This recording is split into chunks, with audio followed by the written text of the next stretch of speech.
Israel এবার টের পাবা আমেরিকা সহ ডাবাই দেবে।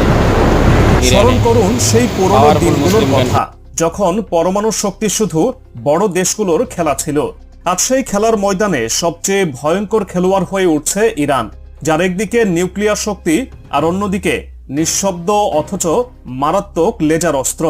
আর এই দুইয়ের ভয়াল সমন্বয়ে কেঁপে উঠছে ইসরায়েল আমেরিকা। তারা আজ শুধুই উদ্বিগ্ন নয়, তারা আতঙ্কিত, জমের মতো ভয় পাচ্ছে।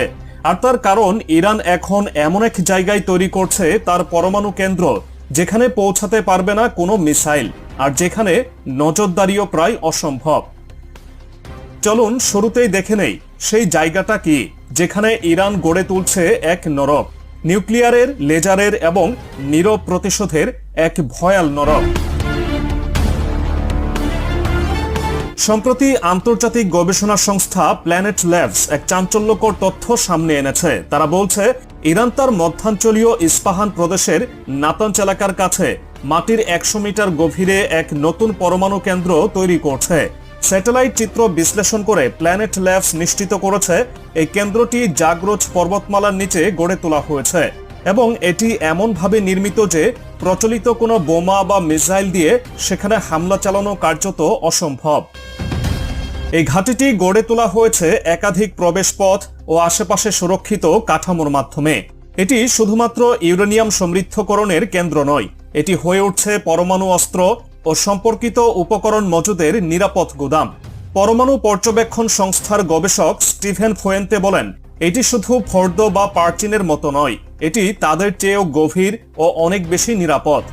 উল্লেখ্য, পূর্বে ফর্দ ও পার্চিনি ছিল ইরানের দুটি প্রধান ভূগর্ভস্থ পরমাণু কেন্দ্র, কিন্তু এই নতুন ঘাঁটির অবস্থান ও গঠন পশ্চিমা গোয়েন্দাদের ঘুম কেড়ে নিয়েছে। ইরান যে স্থাপনা তৈরি করেছে সেটি এতটাই গভীরে যে স্যাটেলাইটের ক্যামেরাও পুরোপুরি ভিজুয়াল ধরতে হিমশিম খাচ্ছে।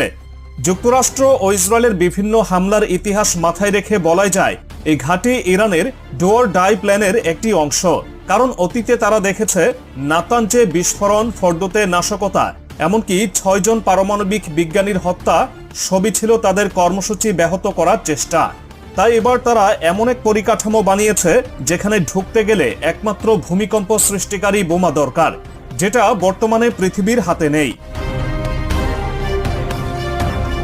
তেহরান শুরু থেকেই বলে আসছে তাদের পরমাণু কর্মসূচি একেবারেই শান্তিপূর্ণ।